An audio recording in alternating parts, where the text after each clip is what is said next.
friends, how are you all? I hope you are good and learning well. We are meeting online after long time. So I hope you have understood well, you have done your paper well, and with the help of paper you will easily analyze that what have you want to learn, what is the way that you can learn, and even the place which were you thinking कि हमको तो लगा कि हम ये कर लेंगे, but अगर कोई चीज़ आपको लगे कि टफ़ है, आपको पहले लग रहा कि नहीं अपन at the end of the time ये कोर्स कंप्लीट कर लेंगे, but in English it is being a regular, आपको रेगुलर रहना पड़ेगा with the word meanings, with I would say with the phrases, with the poetry. Okay, so this is another video of chapter number 7, a visit to Cambridge. In the first video I have given introduction about this chapter, so quickly I gave a review what I have taught you in first video. So the author begins by telling the reader that at some point in life England only meant Cambridge. Cambridge नहीं है, okay, it is Cambridge here.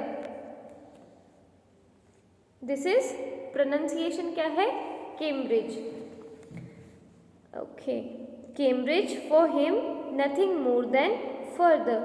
यहाँ से पहले ही वो start कर रहा था कि कैम्ब्रिज क्या था ऑथर के लिए, ओनली अ प्लेस, बट जैसे ही वो वहाँ पे गया उसकी जो एक्सपीरियंस था वो कम्प्लीटली अलग था. क्यों अलग था? क्योंकि वहाँ पे वो मिला था किनसे, the greatest scientist Stephen Hawkins को. So there were most of the things which were common between the author was Firdaus Kanga. Okay, दो करेक्टर्स हैं इस चैप्टर में, Firdaus Kanga and Stephen Hawkins. So here we see that Firdaus Kanga is a journalist. तो वो वहाँ पे Cambridge में गए, it is a place in England. Okay, and even Cambridge की जो यूनिवर्सिटी है, the university of Cambridge, okay, या कैम्ब्रिज यूनिवर्सिटी, ये भी बहुत फेमस यूनिवर्सिटी है. जो कि फिरदौस कांगा एक राइटर थे, तो इस बार उन्होंने डिसाइड करा था कि वो कैम्ब्रिज में जाके अपने लिए कुछ लिखेंगे. And where we see that he realise कि जो स्टीफन हॉकिंस हैं और जो फिरदौस कांगा है उनमें कुछ चीज़ें कॉमन थी. फर्स्ट चीज़ क्या कॉमन थी? दोनों को डिजीज़ थी, ऐसी डिजीज़ जिनकी वजह से दोनों व्हील चेयर पे थे. ओके, क्या थी?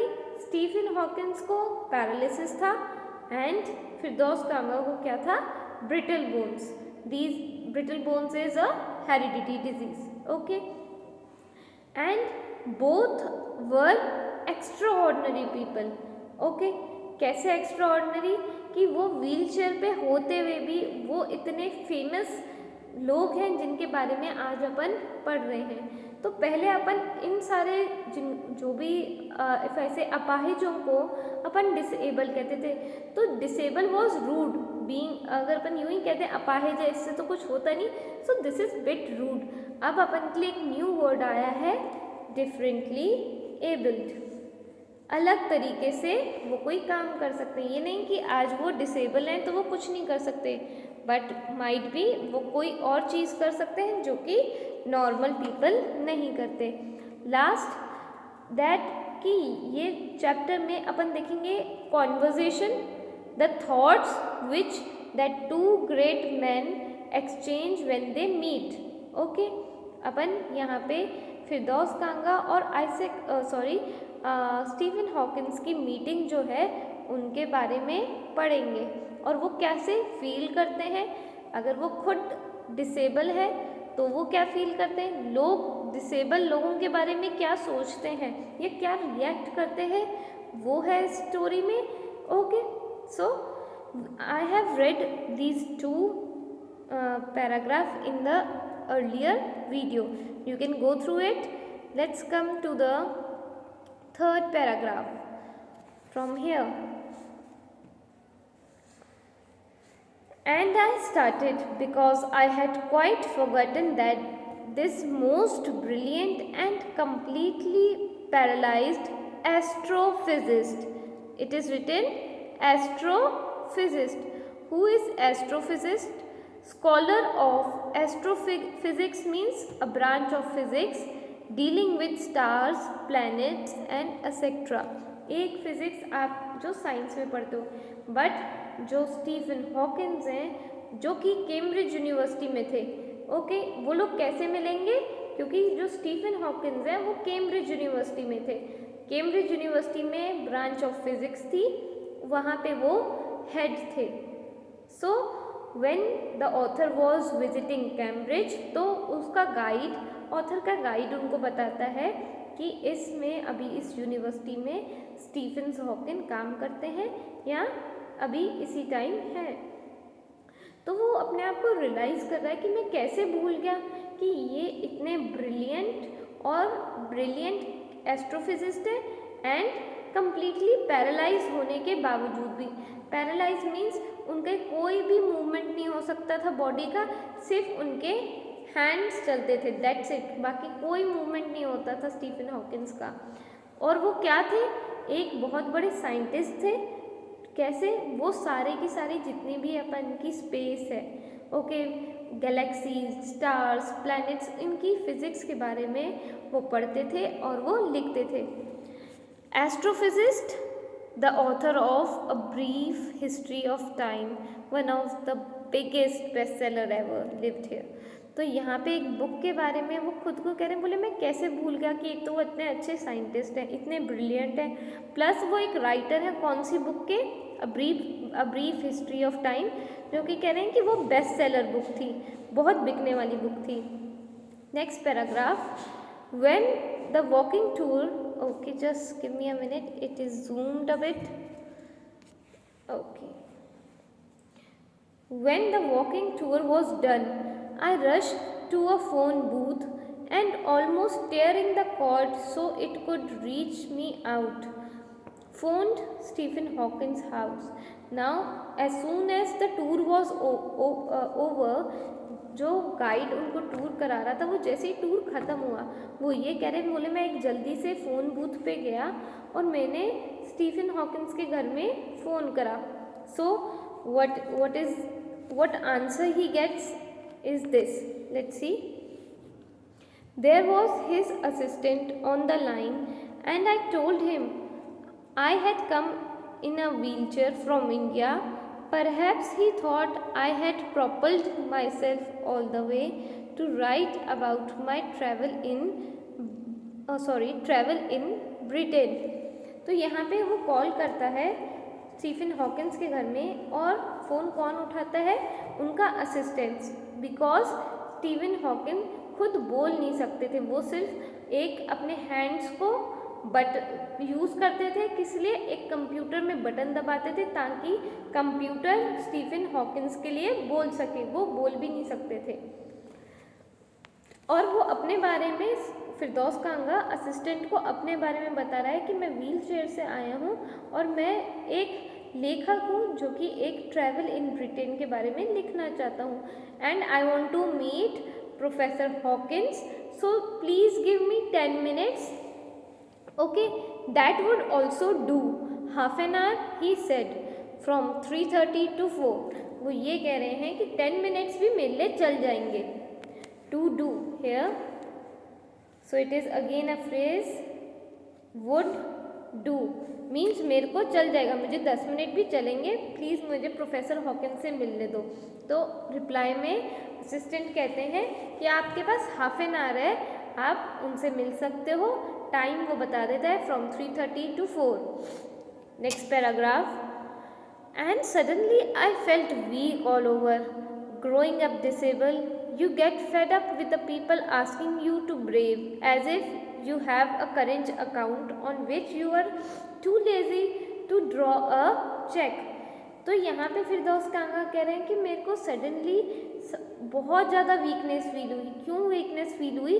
बिकॉज वो ये सोच रहा था कि असिस्टेंट ये सुन के उनको आधा घंटा नहीं दे रहा था कि मैं एक राइटर हूँ, वो शायद तरस खा रहा था कि बेचारा कोई आया है व्हील चेयर पे, तो चलो स्टीफन हॉकिंग से मिलने देते हैं। इस चीज़ की वजह से फिरदौस कांगा बहुत अपने आप को वीक, सैड, ठीक है, ये समझ रहे थे और उनको ये सारी चीज़ें याद आ रही थी बचपन की कि वो जब ग्रो कर रहे थे लोग उनको डिसेबल कहते थे, प्लस वो फेडअप हो चुके थे, मीन्स परेशान हो चुके थे।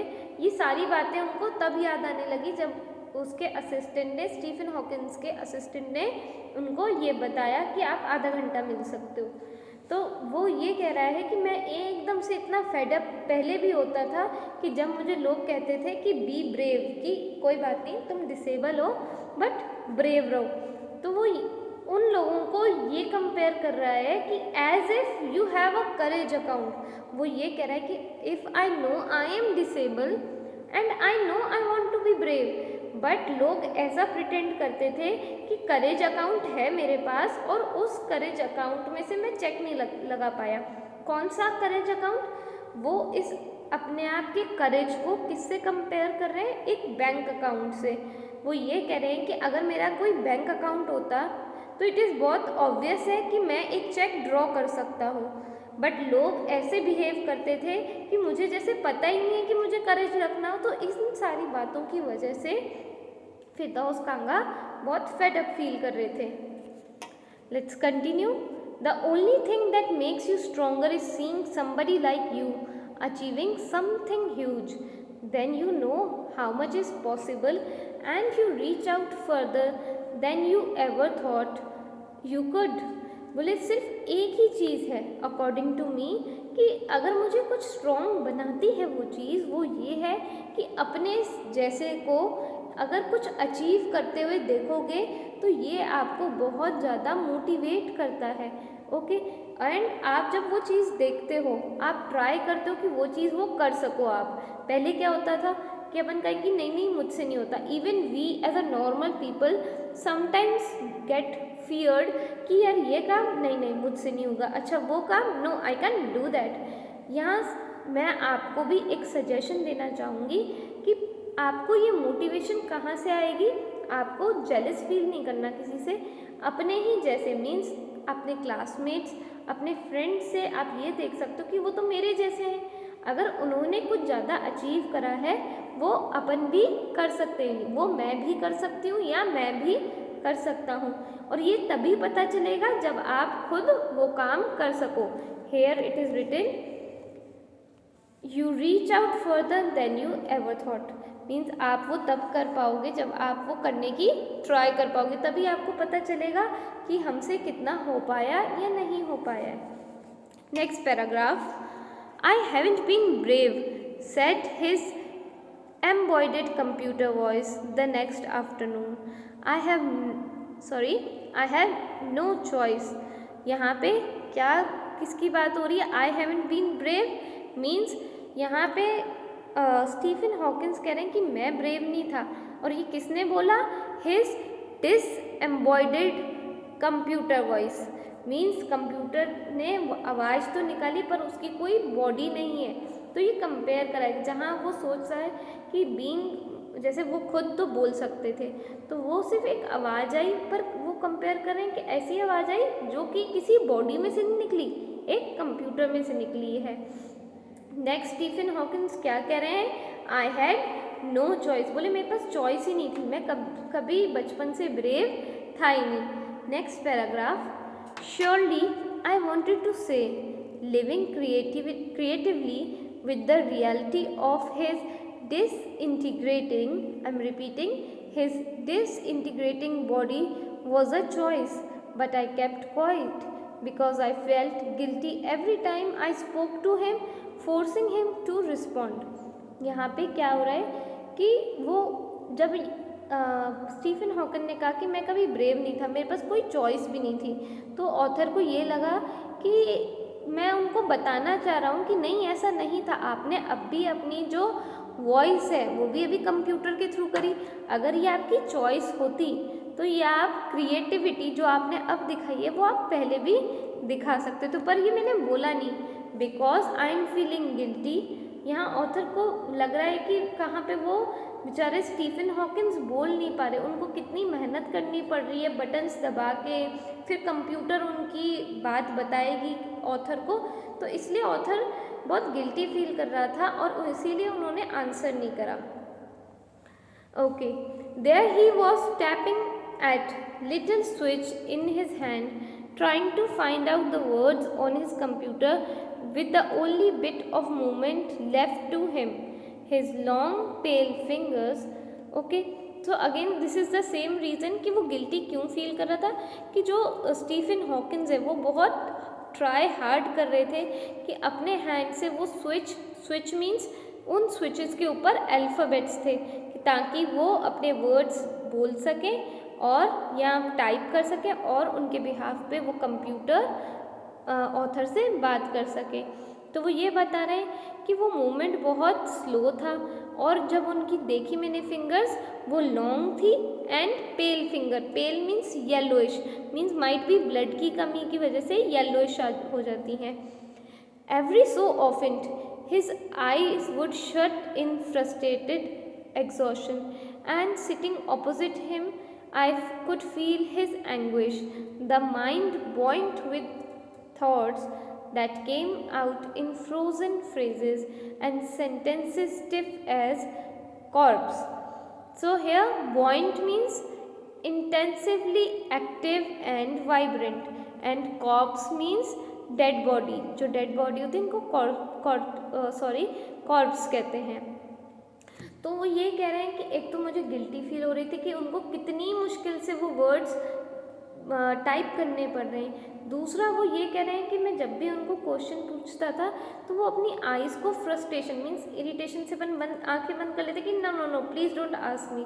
तो वहाँ पे वो स्टीफन हॉकिंस अपनी इच्छा यूँ बोल के तो बता नहीं रहे थे, तो वो बार बार ऑथर ये बता रहा है कि वो अपनी आइज़ को शट कर रहे थे और जो उनका फ्रस्ट्रेशन था anguish, I could feel his anguish, again same with irritation बोले वो मैं फील कर पा रहा था। जो थॉट्स उनके थे वो ऐसे लग रहे थे कि वो बिल्कुल जम गए हैं और अगर वो जो सेंटेंसेस हैं, ठीक है, क्योंकि कैसे वर्ड्स जो उनके फ्रेजेस हैं या जो सेंटेंस हैं एकदम ठंडे पड़ जाते हैं जस्ट लाइक या फिर बिल्कुल स्टिफ हो जाते हैं जैसे कि अपन की डेड बॉडीज़। मीन्स क्यों रिलेट कर रहा है ऑथर इस चीज़ से, क्योंकि बहुत मुश्किल से जो भी अगर कॉन्वर्जेशन हो पा रही थी वो बहुत मुश्किल से हो पा रही थी, इसलिए ऑथर ये चीज़ें कंपेयर कर रहे हैं। So let's me see here. Okay, next paragraph. A lot of people seem to think that disabled people are chronically unhappy, I said. I know that's not true myself. Are you often laughing inside? यहाँ पे क्या बोल रहे हैं कि ये सारी जब चीज़ें होती हैं, अब ऑथर ये बता रहा है स्टीफन हॉकिंस को कि लोगों को ये लगता है कि जो डिसेबल पीपल हैं वो बहुत ही ज़्यादा अनहैप्पी हैं। फिर I said that I know that's not true myself, are you often laughing inside. So here यहाँ पे क्या पूछ रहे हैं कि मुझे पता है कि ये चीज़ सही नहीं है, और वो ये भी पूछ रहे हैं क्या आप इन चीज़ों पे हंसते हो कभी अंदर ही अंदर। अब ये क्वेश्चन कौन पुट अप कर रहा था? That author to Stephen Hawkins. So क्या रिप्लाई आएगा? We will see in the next video. That अब तक क्या कर रहे थे कि अब तक ऑथर उनसे पूछे जा रहा था, सिर्फ अब तक एक ही आंसर स्टीफन हॉकिंस ने दिया था कि I haven't brave, I have not a choice. अब यहाँ पे क्या होगा? अब यहाँ पे स्टीफन हॉकिंस अपनी सारी बातें ऑथर से डिस्कस करेंगे। That we will see in the next video. Till then take care, stay well.